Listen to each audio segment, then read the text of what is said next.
Well, let's start with fewer penalties overall. Let's start with on offense. Let's start with far fewer tackles for loss, giving up tackles for loss.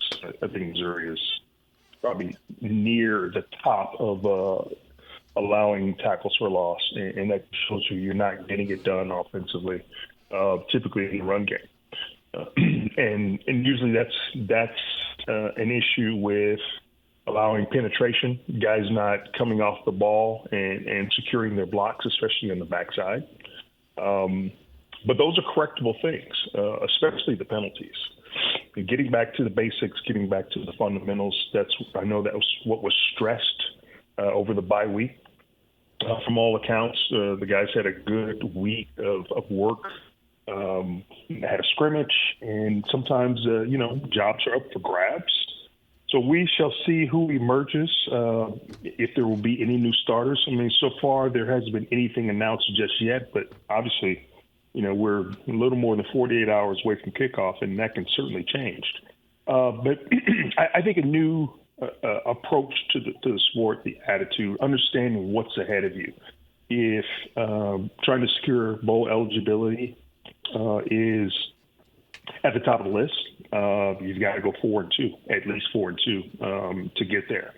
But it starts against Vanderbilt. You got to be Vandy. You got to go 1-0 this week before you can go 2-0. So, and at the risk of looking ahead at your schedule, in Barry Odom's last season, I think Missouri took Vanderbilt very lightly in a rain-soaked game in Nashville and ended up losing in a game that they, should have easily won. But again, that's why you can't look past opponents. You've got to take every opponent that you play seriously, whether they're 13-0 or 0-13. Hey, Howard, Eli talked a lot this week about the swing 8. And for those of us who are a little naive about how pivotal that time frame is in a game, can you just sort of discuss what that is and why it's so important? I've never heard the term. Yeah.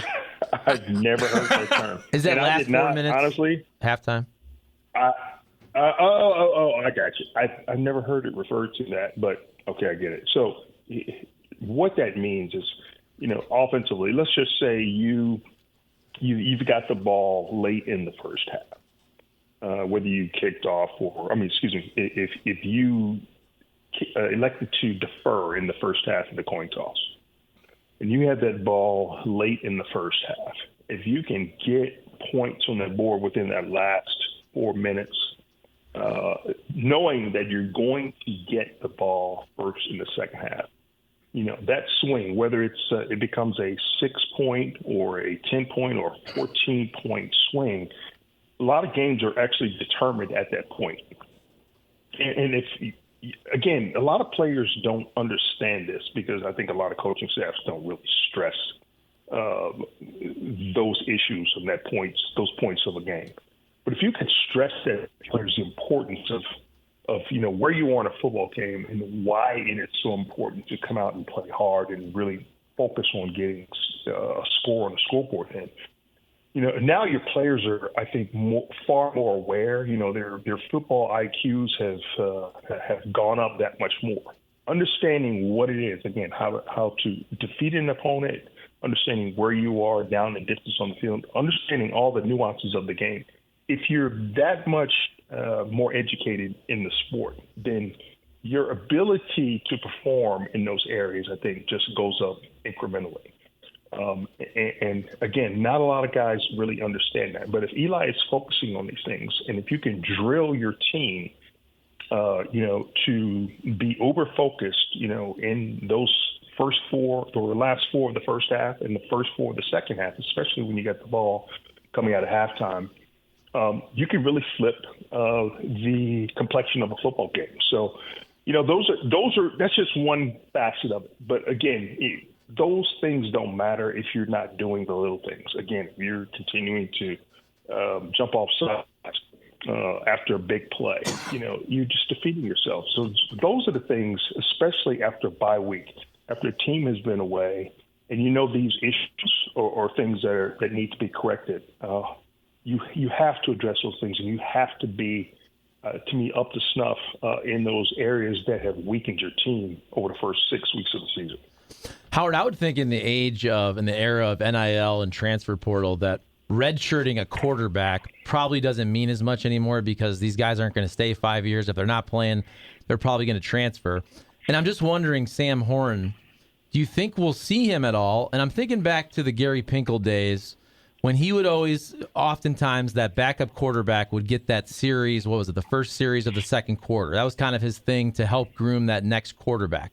Do you think we could see something like that after the bye week or in the future here this season with Sam Horn? I hope so. I hope that we see this guy because he came in very highly touted, with his skill set and his ability, his strong arm, and how smart he was on the football field. Now, from the accounts that I've heard, he's a guy that hasn't necessarily worked that hard in practice, which is not a good sign. And Eli has stressed on, from week to week that, if you want playing time, you've got to earn it during the week. So, frankly, it's up to him. Now, I've read some reports earlier this week that both Tyler Macon and Sam Horn had good weeks of practice. Now, you haven't even heard their names prior to the bye week. So if you're looking at the tea leaves and reading between the lines and looking behind the green door, I think what he's saying is those guys probably will get some playing time against Vanderbilt. At least that's the way I interpret that. So frankly, the fans that have been clamoring to see Sam Horn, Tyler Macon, hopefully if Missouri plays well enough, those guys will get their shots at some point throughout this game. Howard, I do have to ask because a lot of emphasis gets put on the quarterback, this, that, and the other. And we're watching actually right now in the National Football League where some of the best quarterbacks, future Hall of Famers, are struggling mightily. And there's been an ongoing debate, and I've seen some former offensive linemen chipping in their opinions on social media about just technique and overall lack of progression from an offensive line standpoint. Are you, having played in the National Football League as an offensive lineman, are you seeing the development of offensive linemen progressing, or where is that at in terms of teaching it against beastly defensive players? I've seen actually both. I have seen some young players, especially guys that have gone from college early on, and played early in their careers in the NFL. I have seen, I think, some amazing development, guys that are really prepared and have played early in the NFL and played well. Conversely, I've seen guys that, played well in college or drafted high and were lousy in their in their debuts with their new teams because they were thrown into the fire far too early. And I'll just say this. Not everyone that is either drafted high or, it was an All-American in college is ready to play in the NFL I'd say by the fans' standards. Okay, a lot of that has to do with the team that drafts you, and also your development. How your scheme, your system that you worked in college, how that translates into the team that picks you, or the team that you signed with in the NFL. It's not always that well. I'll say this, I wasn't ready to be a starter when I joined the Cowboys. It's just the truth. It was a tough system to learn, tough offensive system. I got some spot playing, and I think that helped. But it took me a year for me to feel comfortable, and for the staff to feel comfortable. I mean, they knew that eventually I would get there, and I did. I ended up starting my second year, in part due to injury, but because I was ready to start. So I started every game in the strike-shortened season in '82, with the exception of one. But I was ready for that. I prepared for that moment. And, for me, it was almost night and day between year two and year one. So it's fundamentals, but also I think there's there's got to be a little bit of luck involved too. And it really has to do with, what team drafts you, how well you're prepared, and the opponents that you're facing. I mean, listen, you could go into an NFL schedule and play a lot of lesser teams and do pretty well, but when you're playing against the top teams in the NFL, because their personnel groupings are so advanced and the players up front are so experienced, it's just hard. If you're not prepared, you're going to struggle mightily in this league, and sometimes flat out get embarrassed. So, Howard, in the SEC, I feel like after Urban Meyer left Florida years ago, you had the balance of power where the SEC West was so much better. But then Georgia's come on, obviously, and they're winning national championship last year.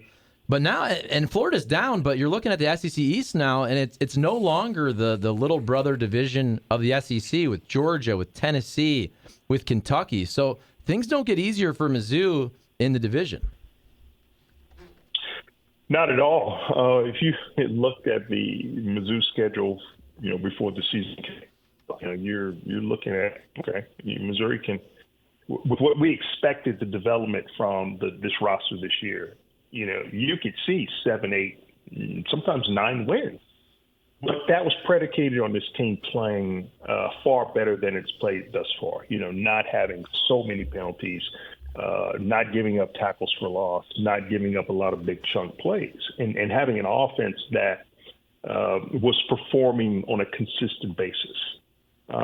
But I think you have to give credit to, what, just to say Josh Heupel, what Heupel has done at Tennessee, really on an escalated basis.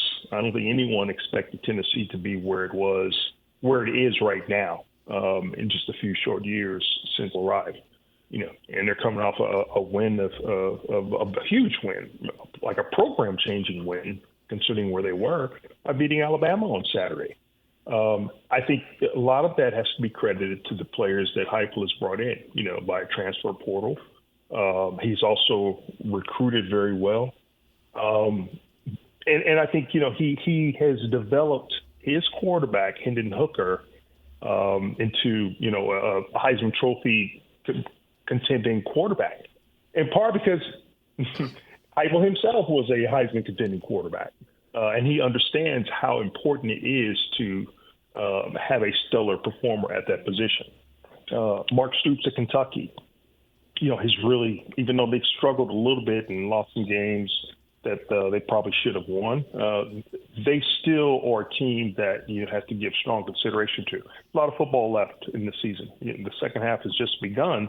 But I think the teams, that are sort of in the middle, underneath those elite teams in the East and West, Alabama, Georgia, if you will, they're all starting to bunch together in a lot of ways.